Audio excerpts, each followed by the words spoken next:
আজকের পর্বে আমি বানাবো নিরামিষ কুমড়ো আলুর একটা দুর্দান্ত স্বাদের রেসিপি। সেটা ভাত হোক বা রুটি পরোটা সবের সাথে খেতে লাগবে দুর্দান্ত। এই একটি পদেই হয়ে যাবে বাজিমাত। তার জন্য কুমড়ো আর আলুটাকে ডুমো ডুমো করে কেটে নিলাম। কড়াইতে সর্ষের তেল গরম করে প্রথমে আলুগুলো ভেজে নিলাম। বেশ খানিকটা আলু ভাজা হয়ে গেলে তারপরে কুমড়োটা দিয়ে দেবো। কুমড়োগুলো একটু বড় সাইজের করে আমি কেটে নিয়েছি। ওপর দিয়ে দেবো হলো নুন। খুব ভালো করে নেড়ে চেড়ে এটাকে ঢাকা দিয়ে দেবো যাতে কুমড়োর আলুটা একটু মজে যায়। কুমড়োর আলুটা ভাজা ভাজা হয়ে গেছে, এবার এটাকে নামিয়ে রাখবো। কড়াইতে আবার কিছুটা তেল নিয়ে নিলাম, তার মধ্যে শুকনো লঙ্কা, তেজপাতা আর পাঁচফোড়ন ফোড়নে দিলাম। ফোড়নটা ভাজা ভাজা হয়ে গেলে তার মধ্যে দেবো হলো আদা বাটা আর কাঁচা লঙ্কা বাটা, দেবো নুন, হলুদ গুঁড়ো, জিরে গুঁড়ো, ধনে গুঁড়ো, লঙ্কা গুঁড়ো, কাশ্মীরি লঙ্কা গুঁড়ো আর স্বাদ মতো একটু চিনি। তবে খুব ভালো করে মশলাটাকে সাঁতলে নেব।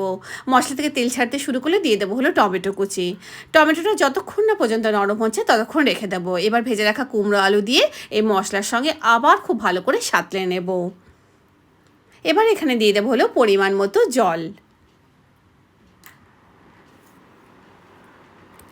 দিয়ে দিলাম দুটো চেরা কাঁচা লঙ্কা, স্বাদ মতো একটু নুন দিলাম, কেন নুনটা আমার মনে হচ্ছিল একটু কম হবে। খুব ভালো করে এটাকে ফুটিয়ে নিলাম, ওপর থেকে ছড়িয়ে দিলাম গরম মশলা গুঁড়ো আর একটুখানি ঘি। তৈরি হয়ে গেল নিরামিষ কুমড়ো আলু।